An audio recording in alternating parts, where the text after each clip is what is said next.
So everybody want to know how I keep whipping up everything so fast while being a CEO and a full-time artist. I'm sitting here trying to tell you that. Terrence, Alright, so no, I always can start talking before, because I be hyped. So, now I really liked your explanation about your creative process, because elaborate. I love when people just elaborate, because sometimes things become so, robotic and mechanical and appropriate, so that, I guess, so people can appeal to people. I'm presuming I've been in that place, right? Yeah. I've done it, so that's the only thing I could connect to it is like when I didn't feel very, I ain't value everything I had going on, I'll start moving words around and saying certain things that I would think make other people comfortable and feel good about what I'm saying. Right? So it's like, I don't get that from what you just said. You just elaborated your point of view, so I enjoy those explanations more than anything. And I don't ever want to discourage or diminish people's approach to that. I know that there's that hierarchical structure to being a professional artist and being appealing in certain regards to certain things and people and etc. I ain't knocking it. I like to be aware of it so I don't, compromise what you're trying to do, honestly, because I can get all up in your business. Right. So that's really dope for you to be willing to open up like that, in my opinion. It ain't nothing. So. And I should also say that, in terms of, being an artist, I'm not necessarily trying to be a professional artist. And I even have a song that I wrote about this, and it goes I don't consider myself an artist, I just consider myself a fan. So if you consider yourself an artist, then I hope you're making plans. And then, it goes into a whole different verse. But it's really more that, I create art, and especially if my friends, because my friends are, so I feel like I want to do stuff. So it's kind of I see them do something, I'm like, I want to do that, and then I do it, and it's like, oh, look what I did, and they're like, hey, that's great, you know what I'm saying? So I do understand that people who do want to be professional have to try to appeal to as many people as possible, and I feel like that's why, while I don't necessarily make people resonate with what I say or what what I'm thinking or what I'm feeling, because sometimes it's just my emotions, and I just have to express it. So I'll just express it in my stories or whatever, and I'll talk about it, until I can't talk about it no more, which a lot of people will be like, don't do that, that's crazy. But for me at that point that I'm doing it, I'm not doing it for anybody else, I'm just doing it for me. And I feel like that's where a lot of professional artists, they do lose a little bit of that, this is for me, because it's not for you, it's for everyone else. So I do feel like it's important to make that distinction that I am who I am, and I can be who I am and express myself the way that I do, because my goals don't, it's not clashing with each other. Right.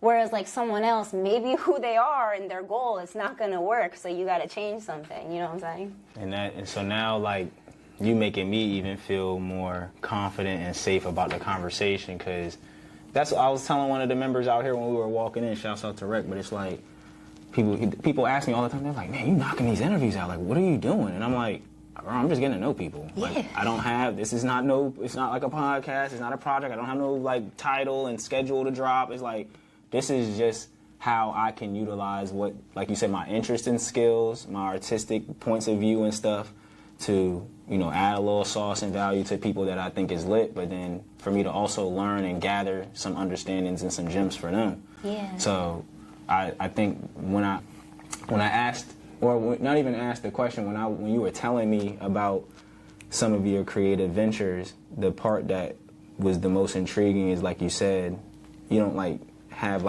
you're not in a formal name of one type of thing. I actually was studying a video about that today. It was this gentleman who was talking about, when people try to teach you how to make money as creatives, they'll be like, you got to niche down. Yeah. You got to niche down. And I'm not against that at all, because I've applied that information. But this dude, he's talking about, you are your niche. And I've been listening to him talk about it for a couple videos now, and it starts to make more sense, where it's like you said, your own individual interests develop a roadmap to other people's interests towards where you went. So it's like you said, everything you're saying is making me more interested in you and making me more interested in doing the things and being a part of the things you're saying, and you're not selling me on it. Oh, yeah. You're just being it. Yeah, I mean, like, you're talking about using strings, and you're making yourself more valuable by telling your story. There are things that I know that I can do with you, for you, because of you, that complement what you're saying and doing. So it's like, that's why I do these conversations, because it's like finding the value in things for myself. Yeah. You know what I mean? So I resonate with that a lot. Like, it all makes sense. And I definitely went through that phase of, like, some people can perceive health on social media as a problem, but it's like, it just seems like it's a problem for you. 'Cause I'm doing good. I'm doing straight.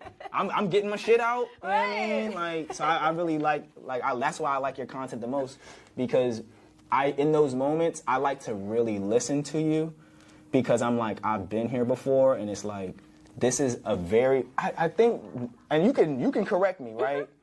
I think being in America is like the most warped thing ever, because mental health looks like you're healthy if you don't express what's wrong. Right.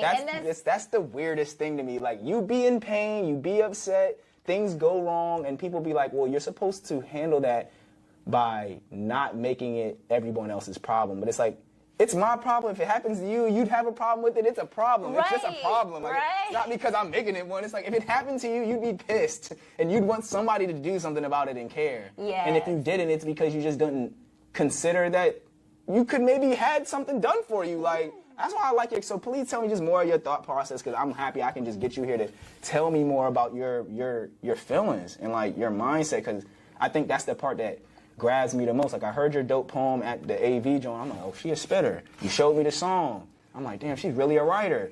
And then, like, but the part for me, and I tell my friend Berlin all the time, like, I attach myself to the artist. I don't like R. Kelly. Like, he can sing, but he's a horrible person. Right. So I can't listen to the music no more, but you a dope person, so it makes me want to know more about your stuff more. So tell me more about, like, where, like, I just talk. I just want to, I don't even have a question no more. No question. Yeah, just whatever's on your mind. What's on my mind? I don't know. Oh my goodness. Can you give me a prompt? Got you. So how did you end up becoming a member here at REC, and how has that development process for you been? Because I just became a member here. Yeah. So, like, how's that been for you? It's been great because I've been sponsored by Comcast. So that happened last year. I got sponsored for a year, and then my sponsorship ended in May, and I was like, okay, I gotta pay for the membership. So I started paying for, like, part of it. But then they emailed me and they said, Comcast decided to sponsor you again, and we're gonna upgrade your membership. So now you get 18 credits a month. And I was like, hell yeah. now I gotta be here even more. Oh, that's a good job. And I'm happy that you're here more, because, like, that's how we kind of, like, I just seen you in here one day, and the reason why I joined REC was because I had a small business at first, and this is, like, I've never really talked about this on camera before. So I started a small commercial space, and you know, you talked about with, you know, being inspired by my friends, right? And, you know, I told you a little bit off camera that I didn't have a background where I was introduced to any of that stuff. Yeah. So I was pretty much going off of the motivation and inspiration of, you know, my friends' music being dope, my friends taking dope pictures, my friends doing dope stuff. So it inspired me to start a commercial space to create, you know what I'm saying? Yeah. Just space for us to be able to create, right? So, they didn't never want to be there, though.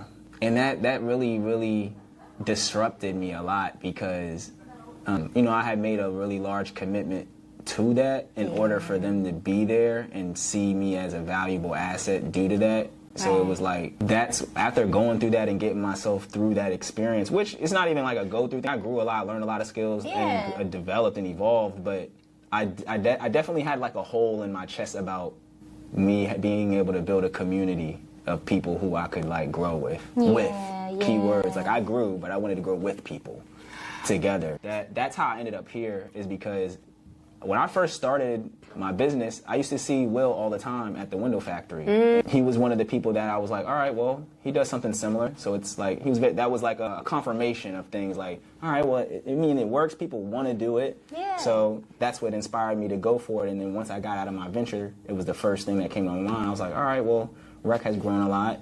And they have a community of like-minded individuals. I might not find like my best friend in there, right? Yeah. Because I don't know. Now that I'm here, I can even say it's like I don't really know anybody personally here as much as I know the people that I know. But like that's why I enjoy talking to you. That's why I take these opportunities to meet people because I do still have that. I want to grow with people, right? Like I know someone particular is gonna watch this and be like, I told you to stop doing that. Nah, for real, because like I have that. It's a bad habit that I have. Like I have a bad habit of just sticking to investing in myself. I really like want to be a part of something. I don't think that's a bad habit necessarily. I will say this. I feel like the mistake that you made was that you were building a community with like specific people in mind to join. And really, it's usually the people you have in mind to join that aren't gonna join you, which like, I don't know why. I think it's just because they know you so they don't see how you can grow because they're so used to you being a certain way. Oh my gosh. No, that hit right on the money though.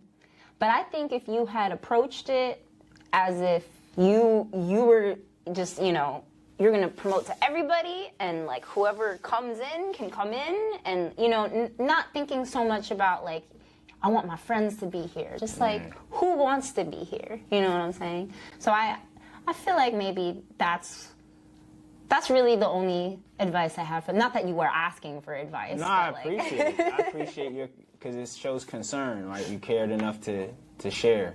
And I built up like when I got to the point you mentioned about just like, all right, I'm going to make this available to the people who value it, desire it, require it. I already had so much resentment built up, right? I was so pissed. Right. It was like in everything that I did. It was like, and part of my, part of like my archetype in building myself and my visions is very rebellious.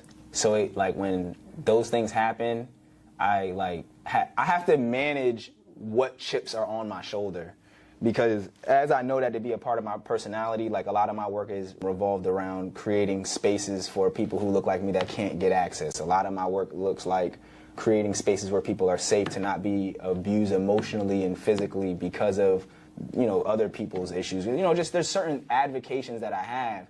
So I know my greatest work, my greatest artworks come from that. But then if I place people that I love on the other end of that, then it's like that becomes even more worse. And I was in that stage where it was like, I'm gonna show them. I'm gonna show them, and it became like this it wasn't a vicious cycle because nothing bad happened. But like, I recognized it wasn't the best for me, I should say. Right. It wasn't healthy for me because it was like I was my business grew. Like you said, it was growing. It was doing what a business is supposed to do. And then I realized, like, I still wanted to be understood, though.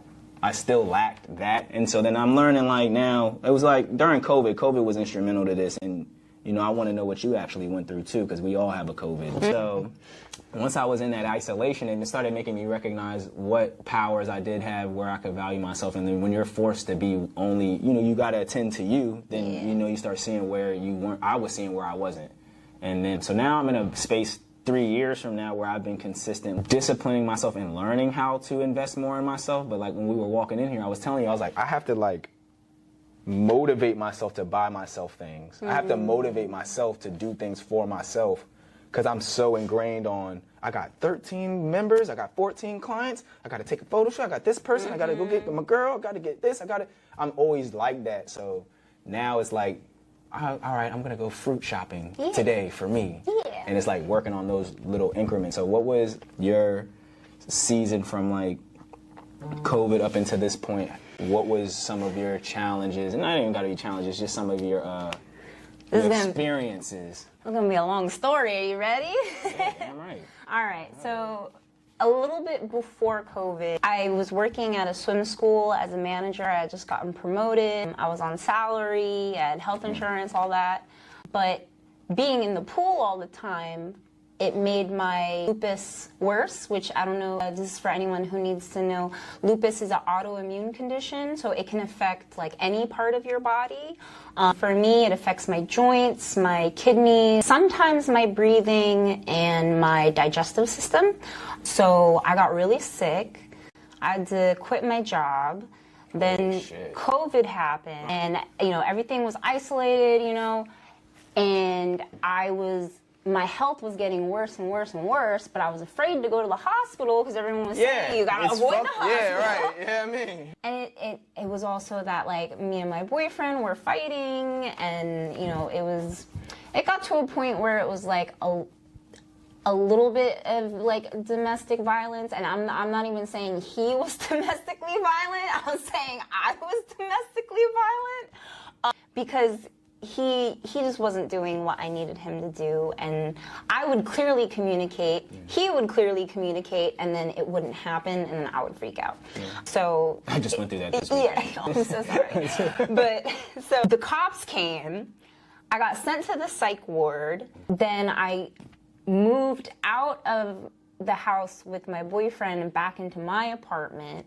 Then my dad came to my house and he said that he was homeless because he was living in his car or he was renting out hotel rooms. But at that time, he didn't have his license. He couldn't get another one because of COVID, and you cannot get a hotel room without a license. Yeah, right. So he was like, I don't know what to do. So then I was like, all right. So I had to find a new house in Delran because that's close to where he works. And I moved down from Jersey City to Delran, but our landlord decided he liked me and I didn't like him. But it was weird because he lived in the house with us. Mm-hmm. So it was very uncomfortable for me. I ended up having to leave because I just felt like this wasn't safe for me. So I stayed with my other friend. I was still sick. This whole time? Yeah, the whole time I'm still sick. Oh my gosh. And when I moved there, I started teaching swim classes again just because it was the most amount of money I could make in the shortest amount of time. But that made me get sick even more because being in the pool. And then my kidneys shut down and started failing. And then I was in the hospital for like 3 weeks. And at the same time, I had to move to Clementon because I just got an apartment for me and my dad there. So it was like I was dying. I had to pay for this new apartment that my dad couldn't help me with. I was moving back and forth between South Jersey and North Jersey because my friend lived in North Jersey, but I moved to Delran, which was South Jersey, so I was going back and forth. And then I had met this other artist whose name I'm not going to mention, and we had a thing, and then that fell apart. So it was like just one thing after the other. It was all very negative. And after I moved back into my apartment, I also had my dog and my 2 cats I had to take care of. My dog is my mom's dog, but she moved to Hawaii, so I had him. And then my 2 cats, one of the cats was my ex's, but he dropped off both the cats at my house once he got evicted from his apartment after he broke up with me and he lost his apartment because he can't pay it without me. So it was just like a lot of shit, right? And I think that was like a year and a half into COVID. Okay. At this point. And that was when I was like, all right, I was in bed, I was dying. And I literally was like, I could just die right now. And like, I don't have to deal with any of this anymore. But I was like, but what the fuck is my dad gonna do? So like, I had to like. Damn, that's a bar. Like, damn, I would die right here, right now. But fuck, what's my papa gonna do? That's such a bar. So yeah, I didn't have a car. I didn't have anything either. So it was like I was taking buses to like 3 hours away, where if I had a car, it would only take me 20 minutes. And this was like when I couldn't walk really because I had water all up in my legs and my torso. I had 30 pounds of water weight. I was at stage 5 kidney disease. It was really bad. And, you know, they got it somewhat under control. I'm still on the medication I was back then. And the dose hasn't changed just because part of it is my fault because I don't always take my medication, but my levels aren't correct yet. So I'm still not in remission, and I'm actually flaring again right now, but it's a small flare, so I can walk at least. But it's just more like I didn't really have a choice, and I had to keep going, and it was that time where I was like, if I'm gonna do this, I really need to, like, on me. Because previously, it had always been about everybody else. It was like... Yeah, you tying this into my story now. Yeah, like, I'm feeling this shit. Yeah. I mean, I feel like that makes sense, though, because, like, I don't know. Like you said, whatever vibe that is here, like, we definitely share something. You know what I mean? So that makes sense that you relate to me.